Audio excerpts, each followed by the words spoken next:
David, this is Dr. Jester. I want to go over your biblical themes and missions presentation.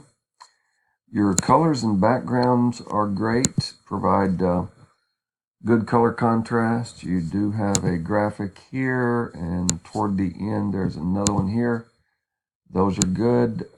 One or two, maybe three or four more interspersed within there. You mentioned Ireland, and you're showing country scenes. Make that about people. It's not about the place, it's about the people.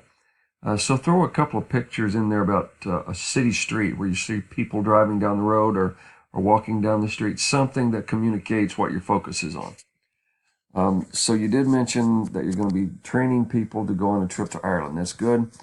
Maybe elaborating a little bit more and describing what kind of group you're looking to take, what you plan on doing, etc., as part of the introduction would be helpful. One thing you did not include, your name, any class information, date, or any of that purpose. So nowhere in this paper does it show your particular name. So there's no way to identify this as your paper. You have some good themes. You're talking about the kingdom of God, servanthood, restoration in Christ. One of the basic problems here, however, is that you're using scripture to make your point. If you had provided some commentary down here in these footnotes, some analysis explaining the kingdom of God, how do these scriptures relate to that? But you're not doing that. On these bullet points, you've got scripture references.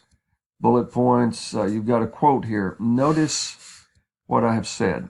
This is all quoted material without the quotation marks and without that around the quote. It appears that it is a summary. So you'll always include quotation marks for a quote, otherwise it is considered plagiarized text. You've got a footnote right here. That's good. You provide that down here. There's no footnote number. You always have to provide the number.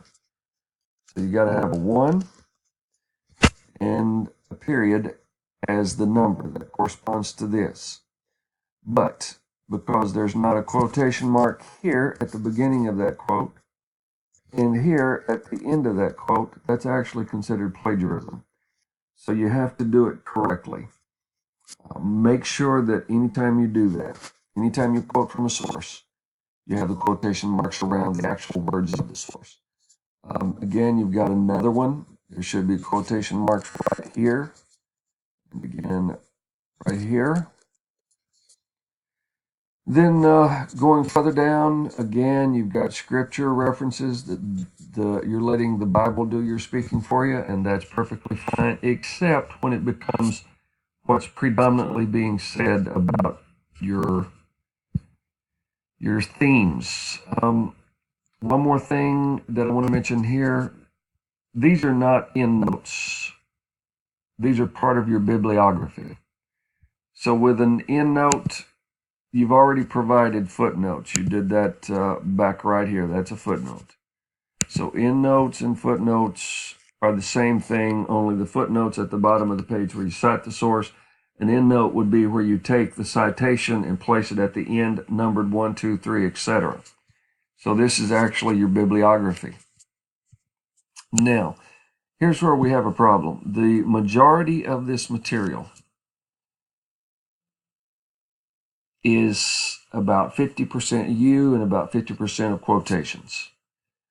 So if you'd added a lot of commentary in the speaker's notes, that would have driven that down. Similarities at 31%, meaning you're quoting from the Bible too much, letting it make too much of your argument. You have to make your argument and reference scripture as part of the process, but you don't necessarily have to quote the scripture.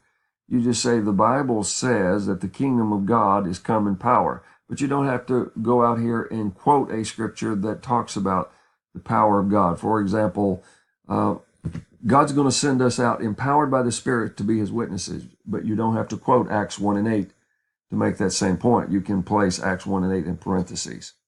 So here's where the problem comes in.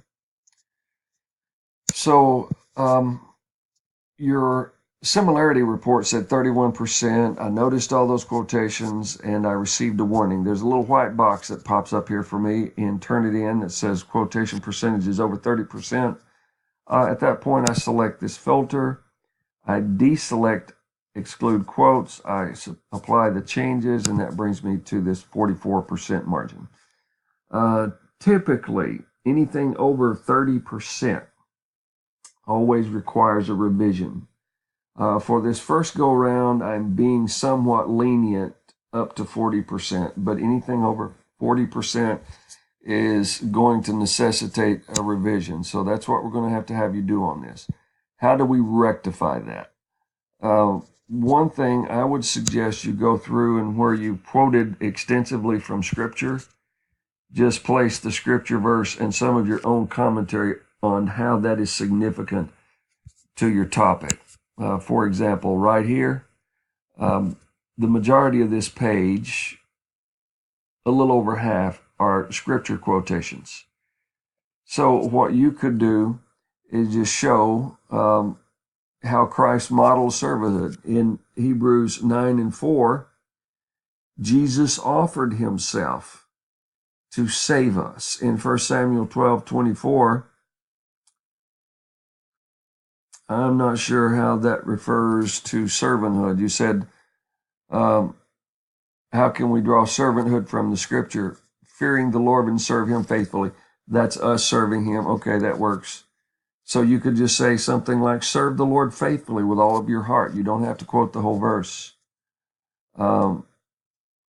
Serve one another through love, Galatians 5:13. You could eliminate those quotations, but you really need to add some speaker's notes. I'm not hearing any of your voice here. So add a few speaker's notes, revise some of those quotations, cut down on the number of them. You don't have to eliminate all of them, but you want this number way back down towards 20%, so that the majority of the information is coming directly from you, okay? And if we make it that way, I think we'll be in good shape. So I'm going to revise or re-assign this to you. I'll give you a link where you can